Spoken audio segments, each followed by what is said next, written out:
Diving underwater caves is dangerous business, and even more risky if the caves have never been explored.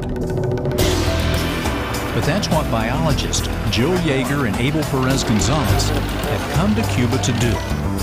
They're on an expedition to discover new species by diving as many caves as possible in just 3 weeks. But first, they've got to find the caves. Today, they're following a tip from a local farmer and crossing their fingers. They're an hour from the nearest paved road.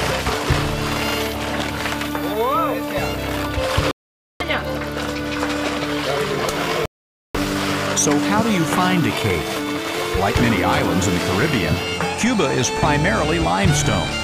And wherever there's soft, porous limestone, there are caves.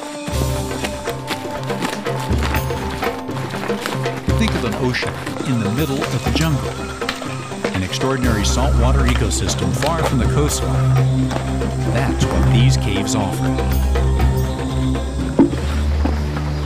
Several kilometers inland, the farmer's tip pays off, and the team discovers a beautiful pool of blue water. A tropical storm adds a little drama, but doesn't stop the process. I will go to you. They lower their heavy equipment using a system of ropes and pulleys and take the plunge.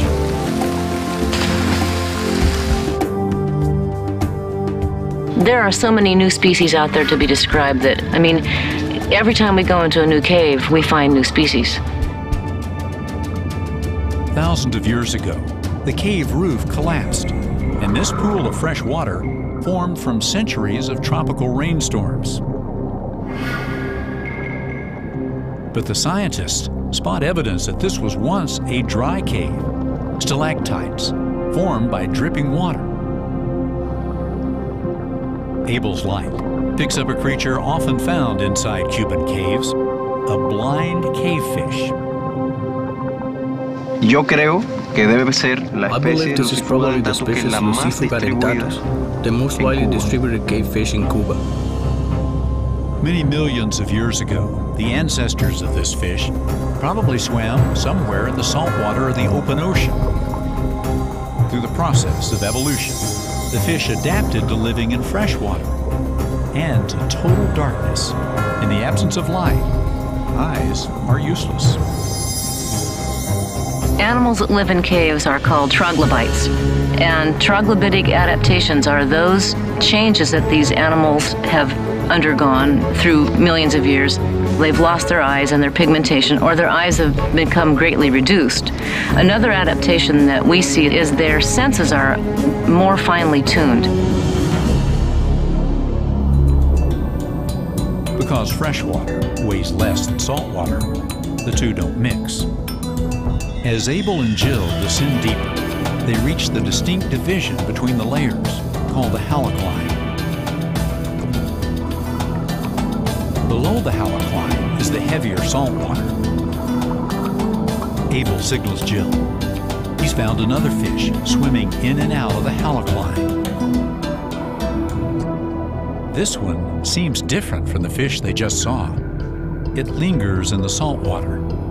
It's a darker color and appears to have a rudimentary eye. Could it be a new species? Esta especie está sin describir todavía. This species has yet to be described. Esta especie que vive en agua salada This fish seems to live in salt water and have characteristics that are closer to its saltwater ancestors. The interesting thing about this cave is that for the first time, we see both species together. Up until now, this is the only cave where we've seen these two fish in the same Hasta el place. momento esta es la única cueva donde conocemos que pueden vivir estas dos especies en un mismo lugar.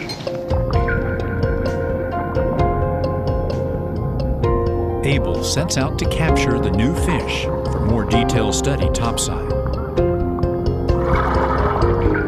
At the expedition's conclusion, the team succeeded in finding a new species. This is indeed a new cavefish. Another clue towards unlocking the mysterious evolution of Cuba's caves. Sponsored by National Geographic Mission Programs, taking science and exploration into the new millennium.